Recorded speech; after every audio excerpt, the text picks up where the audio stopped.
আমি আমি ভাবিছিলো আমি আশা কৰিছিলো যে আমি বিৰোধী ঐক্যমঞ্চই অসম সন্মিলিত মৰ্চাই যদি একেলগে নিৰ্বাচন খেলিলোহেঁতেন তেতিয়াহ'লে আমি 4টা বিধানসভা সমষ্টিত জিকিব পৰা অৱস্থাত আছিলো।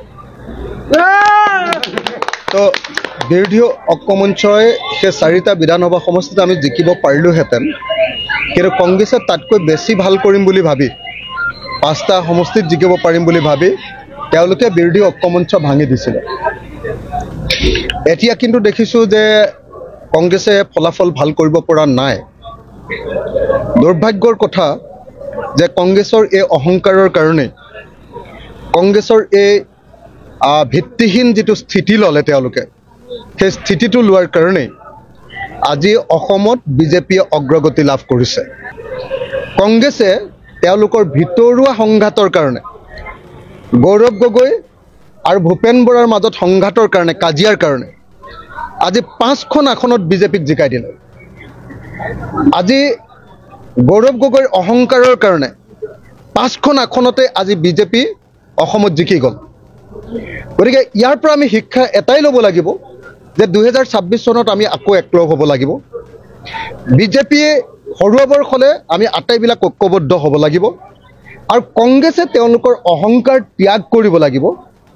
কংগ্ৰেছে MP ইলেকশ্যনত অকণমান ভাল ৰিজাল্ট কৰাৰ পাছত তেওঁলোকে ভাবি লৈছিলে যে তেওঁলোক এতিয়া অপ্ৰতিদ্বন্দ্বী, তেওঁলোকক কোনেও হৰুৱাব নোৱাৰিব, তেওঁলোক জিকিবই, বেলেগক লগত লোৱাৰ কোনো প্ৰয়োজন নাই। সেইবুলি যিটো কংগ্ৰেছে ধাৰণা কৰি ল'ব খুজিছিলে, সেই ধাৰণাটো যে ভুল, আজিৰ ৰিজাল্টে তাকেই প্ৰমাণ কৰিলে। আৰু গৌৰৱ গগৈৰ অহংকাৰৰ ওপৰত এইটো এটা বৃহৎ, মই ভাবোঁ, আঘাত এটা। গৌৰৱ গগৈ ডাঙৰীয়াই কালি কৈছে যে আমি লুলি হোটেলত যিবিলাক মিটিং কৰি আছিলোঁ এইবিলাক ব্যৰ্থ হৈছে। লিলি হোটেলৰ মিটিং আমি কৰা নাছিলোঁ। লিলি হোটেলৰ মিটিং মাতি নিছিলে কংগ্ৰেছে, আমাক মাতি নিছিলে জিতেন্দ্ৰ সিঙে, আমাক মাতি নিছিলে ভূপেন বৰাই। মই গৌৰৱ গগৈক সুধিব খুজিছোঁ যে সঁচাকৈ জিতেন্দ্ৰ সিং ডাঙৰীয়া আৰু ভূপেন বৰা ডাঙৰীয়াই যি বিৰোধীৰ ঐক্যমঞ্চৰ মিটিং পাতিছে তাত গৌৰৱ গগৈৰ সঁচাকৈ সমৰ্থন নাই নেকি? নম্বৰ 1। মই এই মুহূৰ্তত ভূপেন বৰাক সুধিব খুজিছোঁ, ভূপেন বৰা ডাঙৰীয়াই উত্তৰ দিয়ক আমাক যে ভূপেন বৰা ডাঙৰীয়া, আপোনালোকৰ এজন নেতা, কংগ্ৰেছৰ সৰ্বভাৰতীয় পৰ্যায়ৰ লিডাৰ, লোকসভাৰ বিৰোধী দলৰ কংগ্ৰেছ দলৰ উপদলপতি গৌৰৱ গগৈ ডাঙৰীয়াই কৈছে যে লিলিত যি মিটিং পাতি আছোঁ এই মিটিং ব্যৰ্থ হৈছে। সেই মিটিং লিলিত আৰু পাতিব নালাগে, পাতিব লাগে কোনোবা ধাবাত, বিহালীৰ ধাবাত। তাৰমানে কংগ্ৰেছৰ অফিচিয়েল মিটিং এইবিলাক নাছিলে নেকি? আমাক এই প্ৰশ্নৰ উত্তৰ ভূপেন বৰাই দিব লাগিব। ভূপেন বৰাই যেতিয়ালৈকে এই উত্তৰ নিদিব তেতিয়ালৈকে ভূপেন বৰাৰ লগত কোনো কথা পতা নহ'ব।